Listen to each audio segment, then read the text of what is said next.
Hey fam, what's good? Please give me 5 minutes of your time. I know that everybody's busy, but I felt compelled to do a video about a recent post that I read that just really disturbed me. I think it has disturbed a lot of people. But it was a post, some of you all may have already been on the post.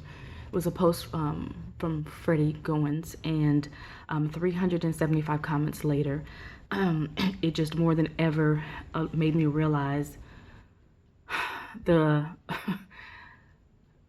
the large problem that we have in this world, the disparity of thinking, racism, the differences of opinion, the partiality.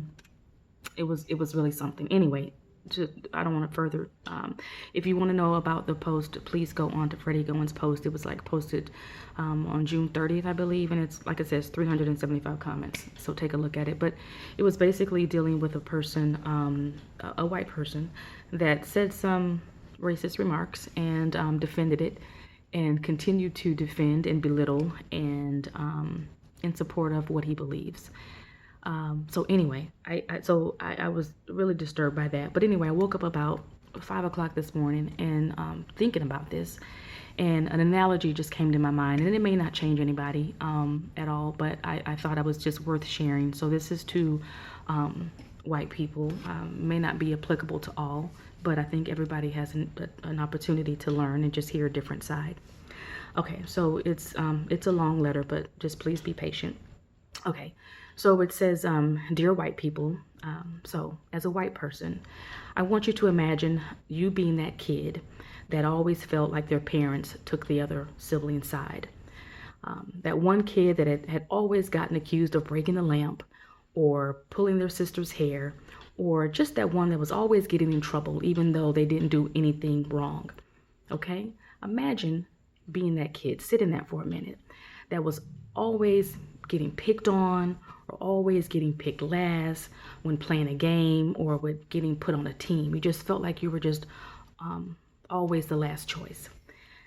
Now, understand, being that child that nobody ever believed in, and that child ends up giving up after a while and being made feel like they might as well just be who you think they are because nobody really seems to believe in them anyway.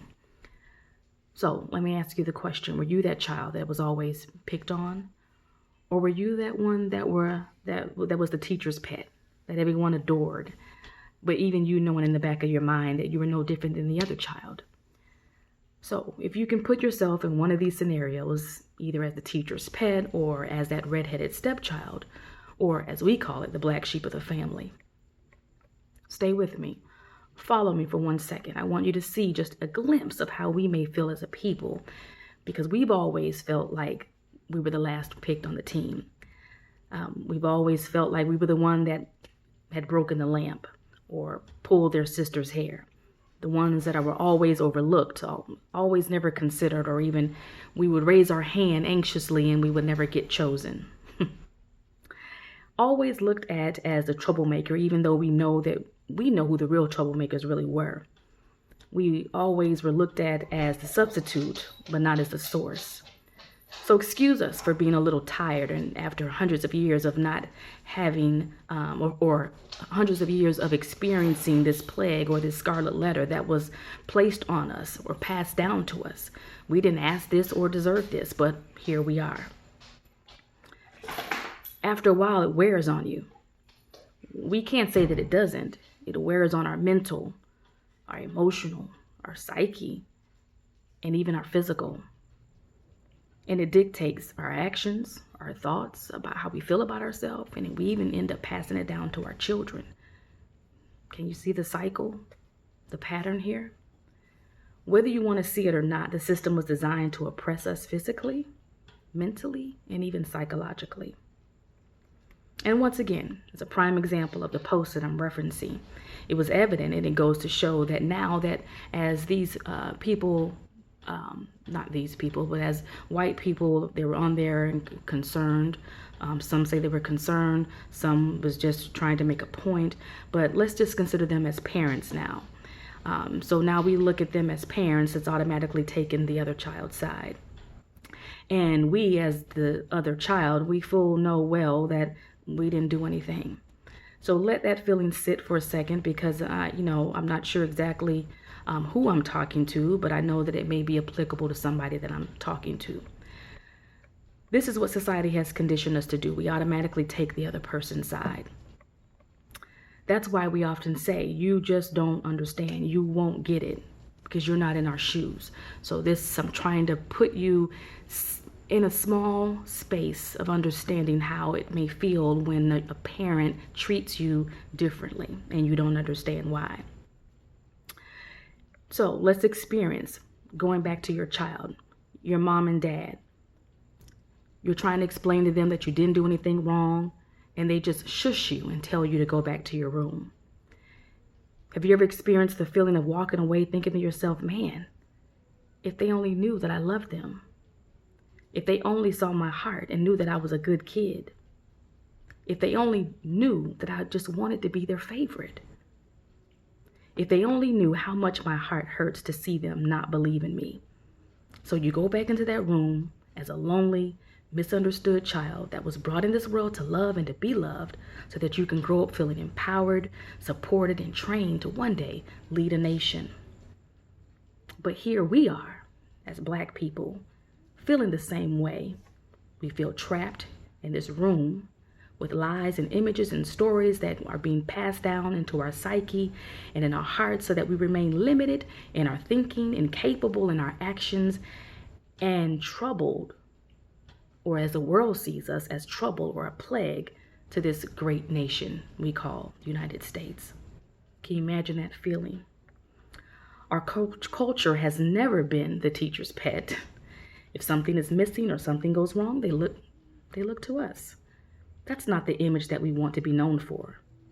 We want you to look to us for support, for guidance, even look to us for answers. Look to us as a people mirrored just like you. We're full of life, full of zeal, and full of passion. We bring something different to the table, and you're missing out. In relationships, we look for compatibility, but we fail to realize that we should also be looking for differences to expand our knowledge. The insight could help us all grow, especially help you grow as a person. That is the way that God designed it. One person or one culture doesn't have everything, and you can't bring everything to the table.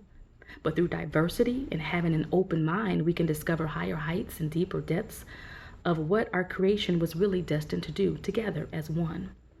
This earth is ours and the fullness thereof and all that dwells within it.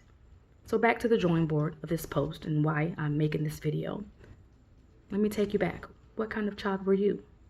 Were you the teacher's pet or the red-headed stepchild? We've been the black sheep as a culture in this nation since we knew it. Or now, maybe since you're grown and most likely you're a parent now, how do you treat your kids? Do you have a favorite? Which one of your kids is that problem child, or so you think they are? Because as a man thinketh in his heart, so is he. Which one of your children or nephews or nieces has become that problem child that you've always thought in your mind but never said anything? Thoughts are powerful, whether we expose them or not. We know now how people feel about us, and it's really becoming evident more and more every day. So we as a black people will never be okay with that. We're tired, yet we are resilient. We are strong and determined. We are brilliant beings full of heart and synergy. We have learned to rise from the ashes, and we will forever be the people that will survive. But what a day would it be when we will all be treated like the teacher's pet. That feeling that we get when we are loved, honored, and appreciated. Because whether you believe it or not, we all bleed the same blood, our hearts beat the same, and we can even donate blood to you and you thrive. We will never change who we are. We love who we are. When we say blackity black, black, black, we are a nation, a force, a unity of liberty and justice for all. That's our mission. That is our voice. United we stand, and divided you fall. But this is our great nation, ladies and gentlemen. What is that great nation? A people that are still different, a people that are still afraid to embrace humanity, a people that would be afraid to know that they have black blood in them from a donation. That's the nation we live in. So the heart of my video is to express just a small glimpse, because you won't understand. It's not just one incident. It's catapulted over years of aggravation, oppression, slavery, discrimination, being indifferent, feeling like the child that had always broken the lamp, feeling like you're never misunderstood. You can never prove to your parents your heart. You can never be good enough. But if for a moment, as a human race, we've all experienced being raised by our parents, regardless of what race you are, we've all experienced the one that always felt like they were the favorite and the one that always felt like they were misunderstood. Can you take for a minute to understand? Maybe that was you who felt like they were misunderstood. Maybe that was you that was always trying to get your parents' attention.